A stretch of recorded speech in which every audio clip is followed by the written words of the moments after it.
we're a global network. So we provide services into the US. In fact, we have more capacity in the US than in Europe. And clearly this is a macro issue for the entire industry and for the success over the next 3 or 4 years of the internet itself. There is massive increase in consumption. So there was a piece of research that Cisco Systems did in September that said over the last 20 years, with the emergence of what I call Web 2.0, we've got to 2 exabytes of traffic that traverses the internet every month. That's 2 million terabytes of data that's ebbing and flowing over the web. It's taken us 20 years to get there. In the next 4, we're going to move to 8 exabytes. So with a consumption of rich media, video, software, and games, there's a 400% increase in traffic from the demand side, from the consumer, that's coming onto the internet. And the challenge is, how do you make that economically viable if you're an ISP? And that's a challenge. Most ISPs are in a highly competitive marketplace, certainly in the Western world, in the US and in the UK and the rest of Europe. They're in a highly competitive market where they've reached their peak penetration in terms of subscribers. So they've got flat subscriber growth, they've got flat ARPU, average revenue per user, and they've got a massive increase in traffic that's coming their way. So the challenge is, how do you make sure as an ISP you've got a viable business model where you can control your costs?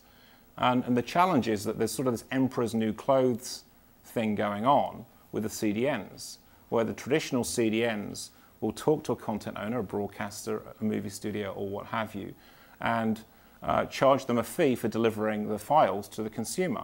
I think the expectation of the content owner is that the CDN is delivering it from their doorstep to the doorstep of the consumer.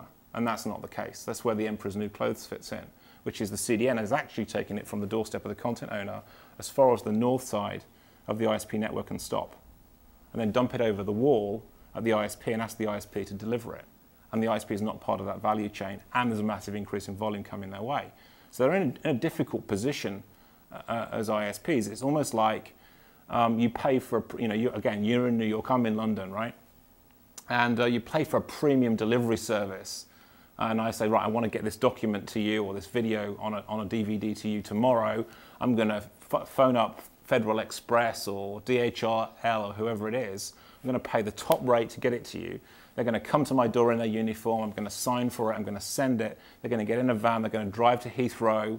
They're going to get on the first plane that's available, right, to get this DVD to you. It's going to fly all the way to New York. It's going to get to New York, and when it gets to New York, they're going to get in a van and drive it to the local post sorting office and dump it on the doorstep and tell the postal service to deliver it for them. Well, that doesn't seem to me like a premium service. So there's something broken in here. So the CDNs have convinced us that actually they're going to deliver this for the content owner. They only get as far as the edge of the ISP network, and then the ISP is not being compensated for delivering that traffic on their behalf down to the desktop of the consumer.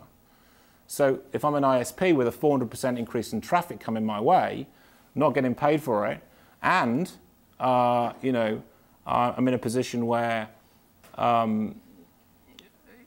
you've got a 400% increase in traffic, but I've got flat ARPU, flat subscriber growth. I've got a couple of things I can do. One is, I can turn the dial down, right? As an ISP, I can basically turn the spigot around and reduce the traffic coming into my network. Now, that will probably be okay for normal websites, which will still continue to render the pages.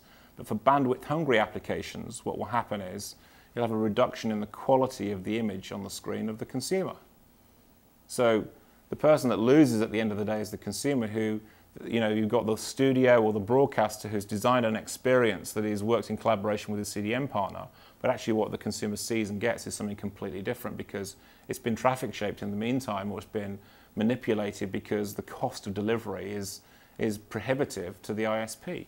So that's a challenge, and we see that challenge, and I think that one of the things we're working on is a whole different relationship with ISPs, and that's what really is called for, which is no one's really tackling the heart of the issue, which is how do you work with the ISP to give premium delivery services that is cost effective for them to be able to deliver so the consumer gets what the content owner had envisaged.